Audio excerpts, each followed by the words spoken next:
자, 마음의 빛 vs 초법적. 이게 오늘의 정치데스크 첫 번째 주제입니다. 아하, 정치데스크에서 오늘 첫 번째 주제를 이걸 준비한 모양이구나. 아마 다 감들 잡으셨을 것 같습니다. 어제 문재인 대통령이 청와대에 있는 영빈관에서 신년 기자회견을 가졌죠. 여기에서 뭐 이런저런 말씀을 많이 하셨는데, 특히나 좀 전에 마음의 빛, 조국 전 장관을 향한 메시지, 초법적, 윤석열 검찰총장을 향한 메시지, 너무나 이게 극명하게 좀 엇갈렸습니다. 그에 대한 정치권의 후폭풍이 좀 이어지고 있는데요. 하나하나 살펴보겠습니다. 자, 조국 전 장관에 대한 문재인 대통령의 메시지, 김민지 기자 정리해보자면 어떤 겁니까? 일단 우리가 궁금했던 것은 사실 조국 전 장관 사태에 대한 많은 의혹들에 대한 생각이 조금 더 궁금했었는데, 이런 각종 의혹들에 대해서는 말을 아낀 상태로 감정적인 말에 호소했습니다. 직접 목소리로 확인해 보시죠. 조국 전 장관이 지금까지 겪었던 어떤 고초, 그것만으로도 저는 아주 크게 마음의 빚을 졌다고 생각합니다. 저는 국민들께도 좀 호소하고 싶습니다. 조국 장관의 법무장관 임명으로 인해서 국민들 간에 많은 갈등과 분열이 생겨났고, 그 갈등이 지금까지도 이어지고 있는 점에 대해서는 참으로 송구스럽게 생각합니다. 이제는 조국 장관은 좀 놓아주고 앞으로 유무죄는 그냥 재판 결과에 맡기는. 조국 전 장관에게 마음의 빛 이렇게 언급하니까요, 야당에서는 거센 비판이 나왔습니다. 어떻게요? 국민한테 사과하는 것 대신에 왜 아이고야. 조국에 대해서 마음의 빚을 운운하느냐, 국민 우롱하는 것 아닙니까? 대통령 개탄스럽습니다. 조국 한 명과 국민을 맞바꾸시다니요. 어허. 그리고 마지막으로 대통령이 조국 수호사령관을 자처했다, 대통령이길 포기했다라는 말까지 나왔습니다. 그렇습니까? 야당의 반응. 최 변호사께서는 어제 조 전 장관을 향한 대통령의 메시지가 좀 전에 우리 들었잖아요. 무슨 생각이 제일 먼저 탁 드시던가요? 저도 네, 실황으로 봤습니다. 그런데 이 말은 라이브로. 상당히 종교적 신념과도 관련되는 그런 느낌을 받았습니다. 그래요? 마치 그 기독교에서 예. 신앙 고백을 할 때 본디오 빌라도한테 예수가 예. 고난을 받았다, 그래서 십자가를 못 박혔다, 그런 얘기 있지 않습니까? 예. 실질적으로 고난이나 고초란 것은 상당히 종교적인 색채가 강하죠. 마치 조국 전 장관이 검찰에 의해서 고초를 받아가지고 사실상 십자가형을 받았다, 이런 식으로 어떤 피해자 프레임을 짠 것 같다라고 생각하는데요. 예. 그것에 대해서 빚을 얻었다? 마음의 빛. 지금 봤더니만 현재의 우리나라의 어떤 나라 빚이 700조가 최초로 넘었다고 합니다. 재정 적자가 지금 45조가 넘고 있습니다. 45조. 나라의 빚이 사실 저는 걱정이 됩니다만, 어떻게 개인에 대한 마음의 빚이 걱정이 되는지 저는 이 부분에 대한 어떤 생각을 하기가 어려운데요. 예. 그러면서 한마디 덧붙였죠. 이제 조국 정권을 놓아주시라. 저는 그 놓아주시라. 놓아주실 주체가 청와대가 이제 더 이상 검찰의 수사와 경찰 재판에 관여하지 말고 그 자체로 수사를 끝까지 할 수 있도록 오히려 청와대가 놓아줘야 되는 거 아닌, 그 생각을 할 수밖에 없었습니다. 예, 장 소장 말씀하시죠. 참 되게 많이 아끼시는구나. 조국 교수를 무척 많이 아끼시는구나. 대통령께서. 예. 애틋한 마음이 많이 갖고 계시구나. 그런 생각이 들었습니다. 근데 되게 큰일 났다는 생각도 같이 들었어요. 큰일 났다? 네. 왜요? 왜냐하면 예. 대통령께서 특정인을 아끼시거나 편애하시거나 그렇게 되면 이건 정권과 나라가 불행해집니다. 아이쿠야. 지난 박근혜 정권 때 예. 박근혜 전 대통령이 우병우라는 그런 사람에게 너무 집착을 하다 보니까 예. 많은 것들을 밝히지도 못했고 보호하느라고 여러 가지 무리한 일들을 많이 하지 않았습니까? 예. 그런 일이 다시 벌어지지 않을까라는 그러한 예감이 우려, 좀 들었습니다. 걱정, 네. 이런 게 좀 드셨다. 자, 그러면 시청자 여러분, 하나하나 좀 짚어보겠습니다. 지난해 조국 전 장관에 대한 여러 가지 좀 논란이 불거졌을 때 이런 좀 지적이 나온 바가 있었습니다. 아, 맞아. 이거 아마 들으시면 아이고 그래 맞아. 그때 그 논란이 있었었지. 아마 기억들 하실 거예요. 자, 준비되어 있습니다. 들어보시죠.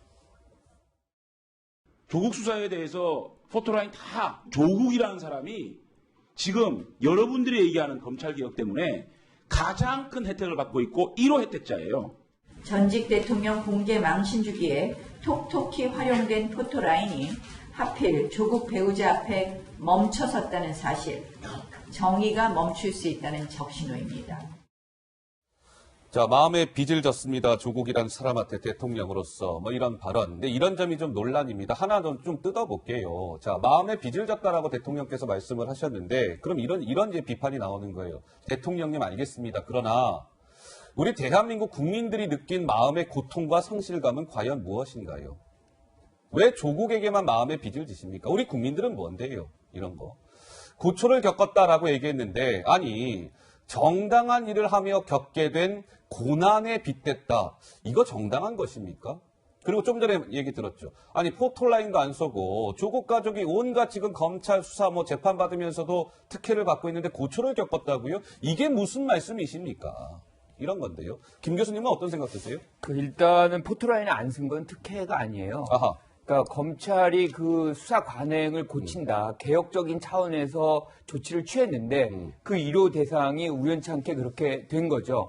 그런데 이제 그거를 맞춤형으로 조국을 위한 것이다라고 얘기하기는 좀 그렇습니다. 왜냐하면 그 이후에도 그런 계속해서 것도 무리가 이제 있다. 관행처럼 이제 이어져 예. 내려오니까요. 그리고 또 하나가 이제 좀 이 대통령이 이렇게 뭐 고초다, 마음 무겁다, 뭐 이런 얘기를 좀 안 했으면 하는 바람이 있는데 하셨죠. 근데 이제 방점은 전 뒤에 있다고 봐요. 뒤에 있다라면 어떤 그러니까 거죠? 그 이후에 얘기했던 부분이죠. 그러니까 갈등과 분열을 만들어내서 송구하다. 송구하다. 이건 이제 국민들에 대해서 놓아주자. 송구함을 예. 이제 말씀을 하신 거잖아요. 그리고 또 한 가지가 이제 더 이상은 이제 소모적인 조국 관련된 논쟁을 안 했으면 좋겠다. 예, 예. 결국에는 판단은 재판부에서 사법부에서 할 것이고 유무죄는 거기서 갈릴 것이기 때문에 이제는 그런 차원에서 놓아주고 이제는 이 논란을 여기서 종식시키자. 앞으로 가자. 검찰개혁의 어떤 미래 쪽으로 가야지 자꾸 이 조국 논란이 우리의 어떤 검찰개혁이라든가 다른 개혁의 어떤 사안까지 엎어지는 뒤덮는 그런 효과가 안 나왔으면 좋겠다. 뭐 그런 취지로 저는 이해했습니다. 자, 그럼 이런 건 좀 어떨까요? 자, 다음 한번 화면 보시죠. 대통령께서 어제 조 전 장관을 이야기하시면서 갈등이 지속되고 있어서 송구하다 이런 말씀을 하셨어요. 그런데 이렇게 또 이런 비판이 나오는 거예요. 아니 보세요. 조국이라는 분을 법무부 장관에 임명한 분이 누굽니까? 대통령 아니십니까? 그때 그 법무부 장관 임명하면 안 된다. 이런 국민의 반대도 높았음에도 불구하고 무리한 임명에 따른 것인데 그에 대해선 함구하시고 지금 갈등이 지속돼서 송구하다? 이거 좀 이상합니다. 이런 것이죠. 재판 결과에 맡기자고 했습니다. 조국이라는 사람 이제 좀 놓아줍시다. 아니요. 그런 말씀 하나하나는 수사나 재판에 영향을 미칠 수 있는 발언 아닐까요? 혹시라도 가이드라인을 제시하고 있는 건 아니실까요? 이런 거. 최 변호사 어떻게 보세요? 그럴 가능성 상당히 크죠. 예. 대통령이 어떤 구체적 사건에 대해서 언급하는 것이 실질적인 어떤 그 판단을 하는 기관에 어떻게 영향을 미칠지는 아마 실무적으로 변호사였던 그 문재인 대통령께서 누구보다 잘 아실 것 같습니다. 아하. 실질적으로 어땠죠? 박근혜 전 대통령 같은 경우에도 예를 들어서 지금 그 옛날에 어떤 그 내부적인 어떤 박관천 문건이나 이런 부분에 대해서 사실 별 의미 없는 것이다라고 해버리니까 어떻게 됐죠? 검찰에서 사건 수사 자체가 제대로 됐지 않았지 않습니까? 아하. 물론 그런 것이 단서가 돼서 결국 탄핵까지 이루어졌습니다만 결국 그렇기 때문에 구체적으로 지금 검찰이 수사를 하고 있고 법원이 재판을 하고 있는 재판. 그 사건에 대해서 놓아주라 마라. 놓아주라는 말만 한다는 뭡니까? 결국은 구속하지 마라. 무죄하라. 그렇게 해도 사실은 받아들일 수 있는 약간 것입니다. 살살해라. 이런 메시지를 읽을 수 결국 있다. 그것은 수용하는 측면, 예. 권력자의 얘기가 중요한 것이 아니고 본인은 그런 의도가 아니었다 한다 하더라도 그것을 재판을 하고 있는 당사자 입장에서는 그 재판하고 있는 판사 그리고 재판을 담당하고 있는 검사 같은 경우에는 이 예. 부분에 대한 것이 명확한 가이드라인으로 읽힐 수 있는 그런 부분이기 때문에 굉장히 문제가 될 수 있는 것 같은데요. 예. 실제 문재인 대통령께서는 2012년 대선 후보에 나와서 뭐라고 얘기하셨냐.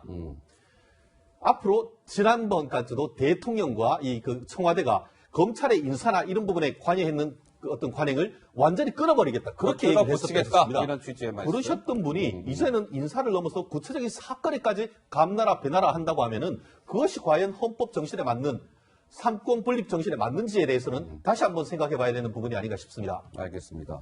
자, 그러면 이제 조국 전 장관을 향해서는 대통령께서는 마음에 내가 빚을 좀 졌습니다. 뭐 이런 말씀하셨고 윤석열 검찰총장을 향해서는 초법적이다라는 좀 단어를 정확히 말씀을 드릴까요? 이 초법적이라는 단어를 대통령께서 어제 신년 기자회견에서 4차례 말씀하셨습니다. 사실상 윤석열을 겨냥한 발언 아니냐 이런 해석이 나오고 있죠. 자, 김민지 기자. 윤 총장을 향해서는 문재인 대통령께서 뭐 경고의 메시지를 던졌다 이런 해석이 많죠. 그렇습니다. 조국 전 장관의 대한 분위기와는 좀 상반된 분위기로 좀 단호하게 이야기를 했습니다. 말씀하신 대로 이 초법적이라는 말을 4번 정도 사용하면서요. 윤 총장과 또 검찰의 어떤 권한에 대해서 견제하는 듯한 분위기도 풍겼는데요. 직접 들어보시죠. 이런 기관들이 원래 가지고 있는 법적 권한을 뛰어넘는 초법적인 권력이나 권한 또는 초법적인 지위 그런 것을 누리기가 쉽기 때문에 비사실 공표 같은 것이 이루어져서 여론몰이를 한다거나 또는 약간 초법적인 그런 권력이나 권한 같은 것이 행사되고 있다고. 그런데 만약에 과거에 그런 일이 있었다면 그야말로 아까 제가 말씀드린 어떤 초법적인 권한 또는 권력, 지위를 누린 것이죠. 문재인 대통령이 어제 기자회견 내내 검찰이라는 말을 45번 언급을 했습니다. 45차례나? 윤 총장을 겨냥해서는 방금 들으신 것처럼 초법적이라는 초법적. 말을 4번이나 얘기했고요. 또 윤석열 총장의 인사 프로세스 역행이다라는 점, 그러니까 이번 검찰 인사에서 보인 검찰 태도에 대한 비판, 이런 지적들을 강조하기도 했습니다. 결과적으로 윤 총장에 대한 경고를 보낸 것이다라는 해석이 나옵니다. 굉장히 좀 극명하게 엇갈리죠. 조 전 장관에 대한 메시지와 윤 총장을 향한 메시지. 장 소장님. 그러니까 초법적이라는 단어를 갖고 윤석열 검찰총장에 대해서 꾸짖었단 말입니다. 아니 법을 집행하고 수호하는 최일선에 있는 사령관인 검찰총장한테 초법적이라는 표현을 썼다라는 것 자체가 이것은 윤석열 검찰총장 마음에 안 든다. 마음에 안 든다. 지켜보겠다. 잘해라. 예. 이런 사인이라고 보여지고요. 예. 잘못하면 이런 사인이 우리 청와대를 향하고 있는 그러한 검찰의 수사를 좀 살살 해라. 아니면은 이거를 좀 적당히 좀 얘기해라. 이런 식의 사인을 받을 수 있을 것 같아요. 왜냐하면 직제 개편도 하지 않았습니까? 반부패 수사본부도 2개부로 줄어들었고요. 4개에서 2개로. 네, 공공수사부도 3개에서 2개로 줄어들었습니다. 예. 그리고 수사 인력 같은 경우는 43명에서 거의 10명 이내로 줄어들게 됩니다. 반의 반토막. 그러면은 대통령께서 이렇게 말씀하시고 실질적으로는 직제를 이렇게 개편하는 것 자체가 본인들의 권력을 향한 수사를 좀 무마시키려는 의도가 있지 않느냐. 그러한 지적까지 나올 수 있을 것 같습니다. 예. 그렇습니다. 지금 초법적이라고 했는데 그럼 법을 한번 봐야 되지 않겠습니까? 지금 현재의 그 대통령령인 법무부 및 소속기관 그 인사에 관한 직책 그 규칙을 보면은 검사에 관한 인사안을 어디에서 만들도록 되어 있느냐. 현재 같은 경우에는 법무부 검찰국에서 만들도록 규정을 하고 있습니다. 법무부 검찰국에서. 그런데 지난번에 어떻게 했죠? 추미애 장관 같은 경우에는 윤 총장한테 대검에서 지금 이 안을 만들어서 올리라고 했지 않습니까? 오히려 그와 같은 요청을 했다라고 한다고 하면 했는지 여부도 지금 다투고 있습니다만 만약에 했다고 하면 그와 같은 요청 자체가 지금 말씀드렸던 대통령령과 어긋나는 것이죠. 결국 지금까지도 그렇고 그 관행도 그렇고 법무부 검찰국에서 안을 만들면은 그것을 법무부 장관과 검찰총장 그리고 실질적으로 또 가려져 있는 그 뒤에 있는 청와대에서 이 부분이 서로 협의했던 과정 아니겠습니까? 그렇다고 한다고 하면 오히려 초법적이라고 한다고 하면은 그 부분은 추미애 장관이 초법적인 요청을 했다라고 보는 것이지 어떻게 이 그 윤석열 검찰총장이 초법적 요청을 했다는 것인지 더불어서 이번 정권 들어서 이와 같은 그 법무장관의 인사가 이번에만 있었던 건 아니죠. 최초에 보면은 박 장관이 있었고 박상기 장관. 박상기 장관이 있었고 그때도 윤 총장을 임명하고 그때 할 때도 벌써 지금 윤 총장이 요청하는 것과 똑같은 절차를 이루어서 제3의 어떤 그 장소에서 모여서 협의를 한 다음에 인사를 만들었습니다. 그러면은 기존에 있었던 그 문 대통령이 했던 것은 초법적인 게 아니란 것입니까? 그렇다는 점에서 법조인의 관점에서 봤을 때는 그때는 틀렸고 지금은 맞는 겁니까? 그렇다는 점에서 일관성이 없다는 비판이 불가피한 것 같습니다. 자, 문재인 대통령이 어제 검찰을 겨냥하는 듯한 그런 발언이 나오자 검찰이 또 반박에 나섰습니다. 제가 한번 쭉 정리를 한번 해드릴게요. 시청자 여러분들께서 누구의 말이 맞는지 한번 좀 판단해 주시기 바랍니다. 어제 대통령께서는 인사한 보여줘야 의견을 윤 총장이 제시한다고 그랬다고요? 이건 인사 프로세스에 역행하는 겁니다. 검찰은 아니요, 대통령님. 윤석열 총장 요구는요, 역행이 아닌 오히려 순행하고 있는 겁니다. 자, 문재인 대통령께서 법무부 장관이 인사안 보여준 일, 만약에 법무부 장관이 인사안을 그 검찰총장한테 보여준 일이 있었다면 이거는요 검찰이 그동안 초법적 권한을 누려왔다는 거예요. 검찰 말하길 아니요 대통령님 인사협의 과정 법률 명시 안 돼 있어요. 근데 무슨 초법적이라뇨 이런 표현 자체가 맞지 않는 거 아니겠습니까 대통령님? 자 문재인 대통령은 제3의 장소에서 저 윤 총장이 뭐 명단 가져오라고 추장관한테 요구했다고요? 이 역시 인사 프로세스에 역행하는 겁니다. 검찰은 아니요 현 정권의 다른 장관 문재인 정부에서 임명됐던 저 박상기 법무부 장관 그리고 문무일 검찰총장 그 두 분도요 다 제3의 장소에서 그 보안상의 이유로 총장 만나서 다 인사협의 해왔단 말이에요. 왜 이번만 그런 거 아니거든요? 이렇게 검찰은 반박을 한 거예요. 자 우리 김 교수님은 어떻게 보세요? 그러니까 지금 대통령은 검찰의 권한이 굉장히 비대했었다는 예. 것을 이제 초법적이라는 단어로 썼던 것 같아요. 그렇게 해석을 하는데 초법은 아니죠. 왜냐하면 법적인 테두리 안에서 지금 모든 것들이 이루어지고 있기 때문에 예. 초법이라는 단어는 적절치 않지만 결국에는 이런 겁니다. 그러니까 인사권은 결국엔 대통령하고 장관한테 있는데 검찰총장이 과거의 관행처럼 같이 이렇게 했다는 것. 그러니까 의견을 뭐 내는 것까지는 뭐 법령에 있는 건데 인사에 굉장히 깊숙이 이렇게 개입이 돼가지고 관여하는 그런 역할을 했던 것이 굉장히 비대한 권력을 의미하는 것이고 예. 인사라는 것이 이제 장관 중심으로 이루어져야 되는데 장관을 제3의 장소로 불러가지고 이걸 얘기하자 이런 것도 사실은 맞지 않다는 거죠 격에. 근데 과거에는 이제 관행적으로 이렇게 해왔던 것이 현 정부에서 이렇게 해왔으니까 예. 지금 비판하는 사람들은 이게 지금 오늘 내일의 얘기가 아니다 뭐 이렇게 얘기하는 거지만 대통령의 입장에서는 일단은 기강을 세우고 검찰을 개혁하고 검찰의 어떤 이 권한을 약화시킨다는 차원에서는 새로운 어떤 모델을 지금 보여주자 뭐 그런 차원에서 얘기를 하는 것 같아요. 근데 이 부분과 관련해서는 아까 말씀드렸습니다만 문재인 대통령께서 2012년 대선 후보 때 뭐라고 하셨냐면 정확하게 인용해 드리겠습니다. 대통령 및 청와대가 검찰 수사와 인사에 관여했던 악습을 완전히 뚫어고치겠다라고 분명히 얘기를 하셨더랬습니다. 그런데 지금은 그것은 대통령의 권한이다? 아시다시피 윤 총장 같은 경우에는 장관급입니다. 어떻게 보면은 그 장관과 총장이 아래인 것 같지만 예. 같은 장관급이란 것. 그렇기 때문에 그런 부분에 대해서 인사 협의를 했는 것이지 어떻게 그것이 초법적인지 도저히 이해하기가 어려운 것 같습니다. 아니 우리 최 변호사께서 지금 몇 번 2012년도 발언이에요. 네, 그게 그렇습니다. 문재인 대통령 2012년 발언을 몇 번 지금 계속 말씀을 하시길래 제가 사실 뒤에 좀 들려드리려고 했는데 몇 번 말씀이 나왔어요. 바로 이겁니다. 말씀 나온 김에 한번 좀 시청자 여러분들 한번 듣고 가시죠. 자, 문재인 대통령 2012년의 발언입니다. 한번 들어보시죠. MB 정권 5년 동안 대통령 및 청와대가 검찰 수사와 인사에 관여했던 악습을 완전히 뜯어고치겠습니다. 그동안 대통령에게 주어졌던 검찰총장 임명권을 국민에게 돌려드리겠습니다. 지금까지 단 한 차례를 제외하고 현직 검사 중에서 임명해왔던 검찰총장직을 내부에도 개방해 국민의 신망받는 검찰총장이 임명되도록 하겠습니다. 네, 최 변호사가 몇 번 말씀하셨던 그때 당시 2012년 발언이고요. 자, 김 교수님 하실 말씀 있으시다고요? 이제 검찰 독립, 검찰의 인사권 뭐 이렇게 얘기를 했는데 예. 사실은 우리가 먼저 지금 알아봐야 되는 건 대통령이 그 당시에 저는 잘못했다고 생각을 해요. 왜냐하면 지금의 검찰이라는 것은 기소독점권과 수사종결권이라는 어마어마한 이 권력을 행사하고 있고 견제받지 못하고 있거든요. 그런데 그거를 독립하고 모든 권력을 그 안에 그대로 두면서 방치한다. 그러면 이건 견제가 안 되는 거죠. 그러니까 우선순위가 먼저 견제할 수 있는 장치, 경쟁적인 구도를 만들어 놓고 그 다음에 독립성을 줘야 되는 건데 예. 거꾸로 됐기 때문에 지금 이런 논란이 벌어지고 있는 것 같아요. 장 소장. 살아있는 권력에 대해서 수사를 철저하게 하고 있는 검찰을 왜 견제해야 되느냐. 그 부분에 대해서 견제는 필요치가 않다. 본인들의 무소불위의 권력과 또한 자신들의 검사들을 보호하려는 그런 모습은 견제해야 되지만 예. 살아있는 권력에 대해서 철저하게 수사가 있는 부분은 보장이 돼야 되는 거고요.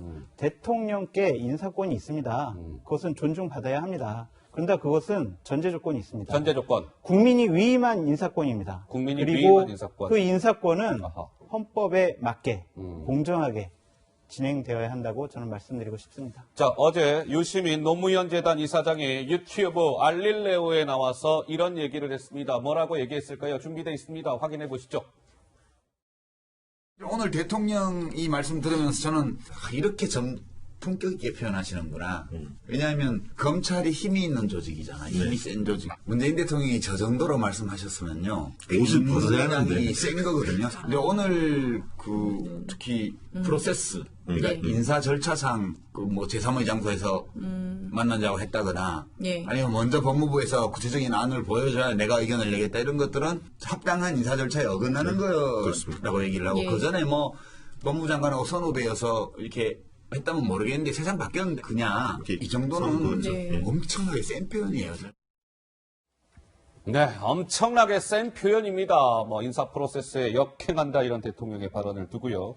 유시민 이사장은 그렇게 진단을 했습니다. 글쎄요, 얼마 전까지만 해도 여권에서는 윤석열이 항명했다 이런 주장을 펼쳐왔는데 대통령의 어제 신년 기자회견 윤 총장을 향해서 초법적이라는 발언이 나왔고 여권에서 윤 총장을 향한 메시지가 향후에 어떻게 변화가 좀 이루어지는지 어떤 행보가 좀 진행이 되는지 저희가 예의주시해서 좀 봐야 될 필요가 있을 것 같습니다. 자, 저희가 준비한 다음 주제로 넘어가겠습니다. 이번 주제 역시 화면으로 준비되어 있습니다. 만나보시죠.